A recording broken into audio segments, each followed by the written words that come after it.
ಚಿತ್ರೈ ಪರೇಶ ಗಂಭೀರೈಃ ವಾಕ್ಯೈರ್ವಾಣಿ ಅಖಂಡಿತೈಃ ಸ್ವಲ್ಪ ಹಿಂದೆ ಬರೋ ಕಣೆ ಗುರುಭಾವಂ ವಿದ್ಯಯಂತಿ ಭಾಗ್ಯಶ್ರೀ ಜಯತೀರ್ಥವ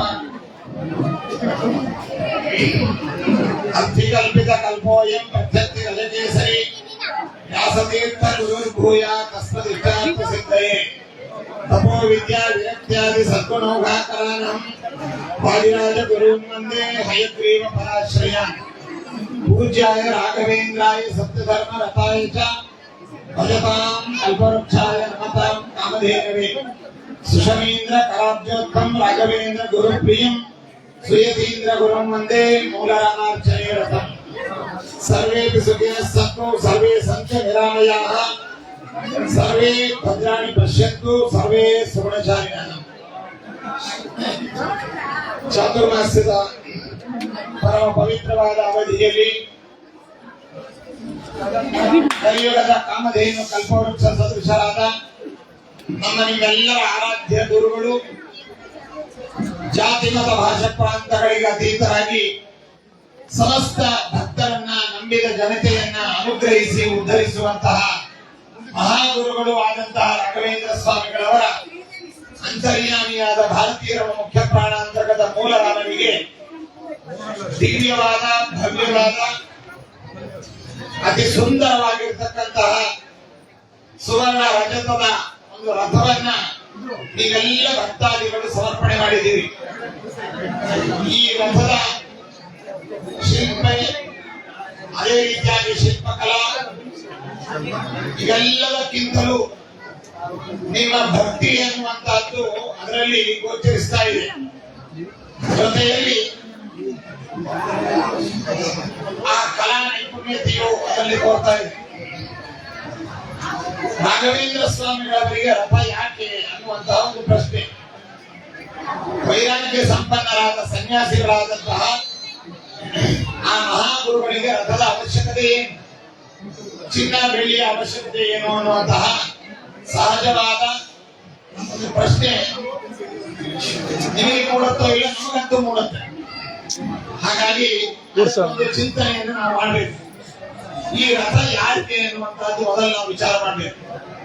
ರಾಘವೇಂದ್ರ ಸ್ವಾಮಿಗಳವರಿಗೋ ಅಲ್ಲ, ಮುಖ್ಯ ಪ್ರಾಣದೇವರಿಗೋ ಅಲ್ಲ, ಮತ್ತಾರಿಗೆ ಅಂತಂದ್ರೆ ಮೂಲ ರಾಮದೇವರಿಗೆ ರಥ ಸಮರ್ಪಣೆ ಆಗಿದೆ. ಜಗದೊಡೆಯನಾದಂತಹ ಅಯೋಧ್ಯಾಪತಿಯಾದಂತಹ ಮರ್ಯಾದಾ ಪುರುಷೋತ್ತಮನಾದ ಆ ಮೂಲ ರಾಮನಿಗೆ ರಾಘವೇಂದ್ರ ಸ್ವಾಮಿಗಳವರ ಅಂತರ್ಯಾಮಿಯಾದ ಆ ಭಗವಂತನಿಗೆ ಈ ರಥ ಸಮರ್ಪಣೆ ಆಗಿದೆ. ಅಪರೋಕ್ಷ ಜ್ಞಾನಿಗಳಾದ ದಾಸರು ಒಂದು ಮಾತನ್ನು ಹೇಳ್ತಾರೆ, ನೀವೆಲ್ಲ ಪ್ರತಿನಿತ್ಯದಲ್ಲಿಯೂ ರಥೋತ್ಸವ ನಡೆಯುವಾಗ ಮಂತ್ರಾಲಯದಲ್ಲೂ ಕೇಳ್ತೀರಿ, ಬೇರೆ ಕಡೆಗೂ ಕೇಳ್ತೀರಿ, ಸತತ ಮಾರ್ಗದಿ ಸಂತತ ಸೇವಿಪರಿಗೆ ಅತಿ ಹಿತದಲ್ಲಿ ಮನೋರಥವ ಕೊಡುವೆನೆಂದು ರಥವಾನೇರಿದ ಅಂತ. ಸತತ ಮಾರ್ಗದಿ ಅಂದ್ರೆ ನಿಯಮಿತವಾದಂತಹ ಮಾರ್ಗದಲ್ಲಿ ಯಾವಾಗಲೂ ಯಾವುದು ಮಾರ್ಗ ಅಂತಂದ್ರೆ ಭಕ್ತಿ ಮಾರ್ಗ. ಭಕ್ತಿ ಮಾರ್ಗದಲ್ಲಿ ಸತತ ಮಾರ್ಗದಿ ಸಂತತ ಸೇವಿಪರಿಗೆ, ಭಕ್ತಿಯಿಂದ ಭಗವಂತನಿಗೆ ಸಂತತ ಸೇವಿಪರು ಅಂದ್ರೆ ನಿರಂತರವಾಗಿ ಸೇವಿಸುವಂತಹ ಭಕ್ತರಿಗೆ ಅತಿ ಹಿತದಲ್ಲಿ ಮನೋರಥವ ಕೊಡುವೆನೆಂದು, ಅವರಿಗೆ ಬೇಕಾದ ಹಿತವನ್ನ ಉಂಟು ಮಾಡುವ ಮೂಲಕ ಮನೋರಥವನ್ನ ಪೂರ್ಣ ಮಾಡ್ತೇವೆ ಎನ್ನುವ ಉದ್ದೇಶದಿಂದ ಗುರು ಸಾರ್ವಭೌಮರ ಅಂತರ್ಯಾಮಿಯಾದ ಭಾರತೀಯ ಮುಖ್ಯ ಪ್ರಾಣಾಂತರ್ಗತ ಮೂಲ ರಾಮದೇವರು ರಥದಲ್ಲಿ ಆಸೀನರಾಗಿ ಭಕ್ತರಿಗೆ ದರ್ಶನವನ್ನು ನೀಡಿ ತಮ್ಮ ಕೃಪಾ ದೃಷ್ಟಿಯನ್ನು ಬೀರುವ ಮೂಲಕ ನಮ್ಮ ಎಲ್ಲ ಕಷ್ಟಗಳನ್ನ, ಎಲ್ಲ ದೋಷಗಳನ್ನ, ಎಲ್ಲ ಕಾರ್ಪಣ್ಯಗಳನ್ನ ಪರಿಹಾರ ಮಾಡಿ ನಮ್ಮ ಮನೋರಥವನ್ನ ಪೂರ್ಣ ಮಾಡಲಿಕ್ಕೆ ನಾವು ಗುರುರಾಜರಿಗೆ ರಥವನ್ನ ಸಮರ್ಪಣೆ ಮಾಡಿದ್ದೀವಿ. ನಾವೇನು ಬಿಟ್ಟಿಬೇಕಾಗಿ ನಾವು ಮಾಡಿದ್ದಲ್ಲ, ಗಿವ್ ಅಂಡ್ ಟೇಕ್ ಪಾಲಿಸಿ. ನಾವು ರಾಘವೇಂದ್ರ ಸ್ವಾಮಿಗಳವರ ಅಂತರ್ಯಾಮಿಯಾದ ಭಗವಂತನಿಗೆ ಭಕ್ತಿಯಿಂದ ರಥ ಸಮರ್ಪಣೆ ಮಾಡಿದ್ದೇವೆ. ಮತ್ತೆ ನಾವು ಏನು ಕೇಳ್ತಾ ಇದ್ದೇವೆ ದೇವರಲ್ಲಿ, ಗುರುಗಳಲ್ಲಿ ಅಂತಂದ್ರೆ ನಮ್ಮನ್ನ ಉದ್ಧಾರ ಮಾಡಿ ನಮ್ಮ ಕಷ್ಟಗಳನ್ನ ಪರಿಹಾರ ಮಾಡಿ ನಮ್ಮನ್ನ ಸನ್ಮಾರ್ಗಕ್ಕೆ ಕೊಂಡೊಯ್ದು ನಮಗೆ ಅನುಗ್ರಹಿಸಲಿ ಅಂತ ನಾವು ಕೇಳ್ತಾ ಇದ್ದೀವಿ. ರಥವನ್ನ ಕೊಟ್ಟಿದ್ದೇವೆ. ಆ ತನ್ಮೂಲಕವಾಗಿ ರಥದಲ್ಲಿ ಹರಿ ಗುರುಗಳನ್ನ ಕುಳ್ಳಿರಿಸಿ ನಮ್ಮ ಮನೋರಥವನ್ನ ನಾವು ಪಡಿತಾ ಇದ್ದೇವೆ. ಹೇಗೆ ಸಹಸ್ರ ಗುಣ ಮತ್ತು ಆದತ್ತೆ ರಸಂನವಿಹಿ ಎಂಬುದಾಗಿ ಹೇಳಿದಂತೆ ಸೂರ್ಯ ಕಿರಣಗಳ ಮೂಲಕವಾಗಿ ಉಪ್ಪು ನೀರನ್ನ, ಸಮುದ್ರದ ಉಪ್ಪು ನೀರನ್ನ ಹೀರಿ ಅದನ್ನ ಪ್ಯೂರಿಫೈ ಮಾಡಿ ಅದನ್ನ ಮಳೆಯ ರೂಪದಲ್ಲಿ ಮೇಘಗಳ ಮೂಲಕವಾಗಿ ನಮ್ಮ ಜೀವನಕ್ಕೆ ಆಧಾರವಾದಂತಹ ಸಿಹಿ ನೀರನ್ನ ಕರುಣಿಸುವಂತೆ ನಮ್ಮಲ್ಲಿರುವಂತಹ ದೋಷಗಳು, ನಮ್ಮಲ್ಲಿರತಕ್ಕಂತಹ ಅಜ್ಞಾನ, ಮಮಕಾರ, ಅಂಧಕಾರ ಇವುಗಳನ್ನೆಲ್ಲವನ್ನ ತೊರೆದು ಗುರುಗಳಲ್ಲಿ ಭಕ್ತಿ ಶ್ರದ್ಧೆಗಳಿಂದ ಪ್ರಭಕ್ತಿಯಿಂದ ನಾವು ಸೇವೆ ಮಾಡಿದಾಗ ನಮ್ಮ ಎಲ್ಲಾ ದೋಷಗಳನ್ನ ಕಿರಣಗಳ ಮೂಲಕವಾಗಿ ಸ್ವೀಕಾರ ಮಾಡಿ ಶುದ್ಧವಾದ ಮಳೆಯ ರೂಪದಲ್ಲಿ ಮೇಘಗಳ ಮೂಲಕವಾಗಿ ಭಗವಂತ ನಮಗೆ ನೀರನ್ನು ಕೊಡುವಂತೆ ರಾಘವೇಂದ್ರ ಸ್ವಾಮಿಗಳ ಮೂಲಕವಾಗಿ ವಾಯುದೇವರು ತನ್ಮೂಲಕವಾಗಿ ಭಗವಂತ ಇವುಗಳನ್ನು ನಮ್ಮಿಂದ ಸೇವೆ ಸ್ವೀಕಾರ ಮಾಡಿ ನಮ್ಮ ಮನೋರಥವನ್ನು ಪೂರ್ಣ ಮಾಡಲಿಕ್ಕೋಸ್ಕರವಾಗಿ ನಮ್ಮ ಸ್ವಾರ್ಥಕ್ಕೋಸ್ಕರ ನಾವು ಭಗವಂತನನ್ನ, ಗುರುಗಳನ್ನ ರಥಾರೂಢರನ್ನಾಗಿ ಮಾಡ್ತಾ ಇದ್ದೇವೆ. ಅಂತಹ ಒಂದು ಭವ್ಯವಾದ ಅನುಸಂಧಾನ ನಮಗೆ ಇರಬೇಕು. ಈ ಸ್ವಾರ್ಥತೆ ಎನ್ನುವಂತಹದ್ದು ಕೇವಲ ಲೌಕಿಕ ಇಷ್ಟಾರ್ಥಗಳಿಗೋಸ್ಕರವಾಗಲ್ಲ. ತವ ಸಂಕೀರ್ತನ ವೇದ ಶಾಸ್ತ್ರ ಜ್ಞಾನ ಸಿದ್ಧಯೇ ಎಂಬುದಾಗಿ ಹೇಳಿದಂತೆ ಭಗವಂತನ ಅರಿವನ್ನ, ಭಗವಂತನ ಮಹತ್ವವನ್ನ ನಮಗೆ ತಿಳಿಸುವಂತಹ ವೇದ ಶಾಸ್ತ್ರಗಳ ಜ್ಞಾನವನ್ನ ಕೋರಿ ಗುರುಗಳಲ್ಲಿ ನಾವು ಸೇವೆ ಮಾಡ್ತೇವೆ, ಗುರುಗಳನ್ನ ಸ್ಮರಿಸ್ತೇವೆ, ಗುರುಗಳನ್ನು ಆರಾಧಿಸ್ತೇವೆ.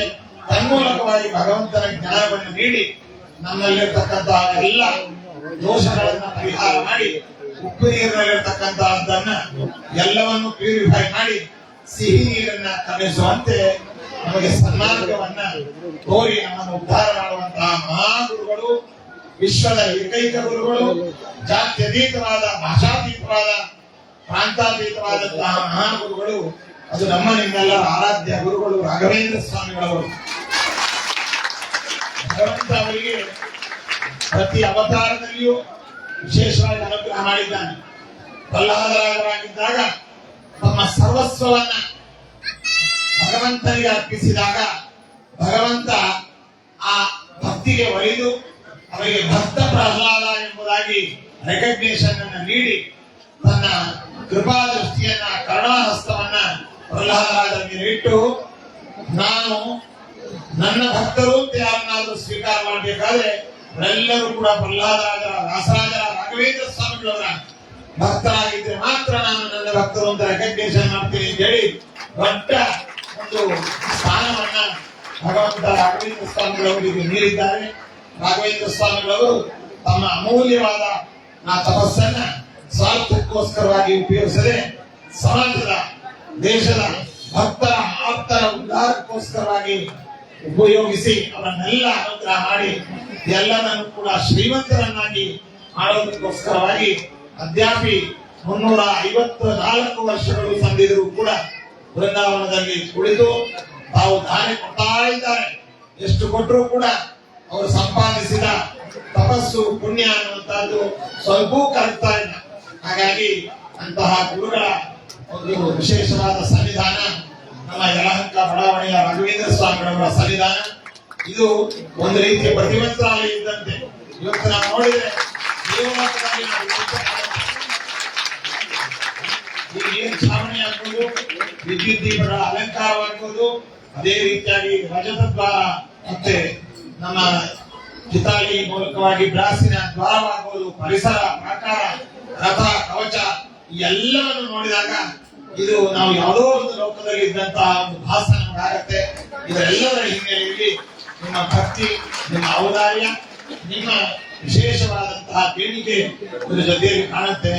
ಇದನ್ನ ನಮ್ಮ ಇಲ್ಲಿಯ ಅಧ್ಯಕ್ಷರು, ಉಪಾಧ್ಯಕ್ಷರು, ಪದಾಧಿಕಾರಿಗಳು ಎಲ್ಲರೂ ಕೂಡ ಇಲ್ಲಿ ಕಾರ್ಯಕಾರಿ ಸಮಿತಿಯವರು ವಿಶೇಷವಾಗಿ ಸದ್ವಿನಿಯೋಗ ಮಾಡ್ತಾ ಇದ್ದಾರೆ. ಯಾವುದೂ ಕೂಡ ಭಕ್ತರ ನಂಬಿಕೆಗೆ ಯಾವುದೂ ತೊಂದರೆ ಆಗದಂತೆ ಎಲ್ಲವನ್ನು ರಾಯರ ಸೇವಾರೂಪವಾಗಿ ಮಾಡ್ತಾ ಇದ್ದಾರೆ. ಎಲ್ಲರನ್ನು ತುಂಬುವುದರಿಂದ ಅಭಿನಂದಿಸಿ, ಆಶೀರ್ವದಿಸಿ ನಿಮ್ಮಂತಹ ಅಸಂಖ್ಯ ಭಕ್ತರು ಎಲ್ಲರಿಗೂ ಒಂದು ಸಂಶಯ ಇರ್ಬೋದು, ಈ ರಥ ಮಾಡಿದೆ, ರಥ ಯಾರು ಎಳಿಬೇಕು, ಸೇವಾಕರ್ತರು ಮಾತ್ರ ಎಳಿಬೇಕಾ ಅಥವಾ ಯಾವುದೇ ಒಂದು ಜನಾಂಗದವರು ಮಾತ್ರ ಎಳಿಬೇಕಂತ. ನಮ್ಮ ರಾಯರಿಗೆ ಆ ಜನಾಂಗದ ಯಾವುದೇ ರಿಸ್ಟ್ರಿಕ್ಷನ್ ಇಲ್ಲ. ನೀವೆಲ್ಲರೂ ಕೂಡ ಧಾರ್ಮಿಕವಾದ ಕೊಡುಗೆ ಉಡುಗೆಗಳಿಂದ ರಾಯರನ್ನ ಭಕ್ತಿಯಿಂದ ನೀವು ಸ್ಮರಿಸಿಕೊಂಡು ಯಾರು ಬೇಕಾದರೂ ಕೂಡ ಭಕ್ತರು ಮಂತ್ರಾಲಯದಲ್ಲಿ ಹೇಗೆ ರಥದ ಸೇವೆ ಇಳಿತಾ ಇದ್ದೀರಿ ಅದನ್ನು ಎಳೆದು ರಾಯರ ಅನುಗ್ರಹಕ್ಕೆ ನೀವು ಪಾತ್ರರಾಗಬೇಕು ಅಂತ ಈ ಸಂದರ್ಭದಲ್ಲಿ ತಿಳಿಸ್ತಾ ಇದ್ದೇವೆ. ರಾಯರು ಎಲ್ಲರಿಗೂ ಎಲ್ಲೆಯನ್ನು ಮೀರಿ ಭಕ್ತರ ಹತ್ರ ಬಂದವರು, ಅವರಿಗೆ ಯಾವುದೇ ಬ್ಯಾರಿಕೇಡ್ಗಳನ್ನು ಇಟ್ಟಿಲ್ಲ. ರಾಯರಿಗೆ ಇಂತಹ ಜನಾಂಗ, ಇಂತಹ ಸಮುದಾಯ, ಇಂತಹ ಏರಿಯಾದವರು ಅನ್ನುವಂತಹದ್ದಿಲ್ಲ. ರಾಘವೇಂದ್ರ ಸ್ವಾಮಿಗಳವರಿಗೆ ಜಾತ್ಯತೀತವಾಗಿ ಎಲ್ಲಾ ಭಕ್ತರನ್ನ ಸಮಾನವಾಗಿ ಎಲ್ಲರನ್ನೂ ಕೂಡ ಅನುಗ್ರಹಿಸಿ ಅವರವರ ಕಷ್ಟಗಳನ್ನು ಪರಿಹರಿಸಿ ಉದ್ಧರಿಸ್ತಾ ಇರ್ತಕ್ಕಂತಹ ಗುರುಗಳು.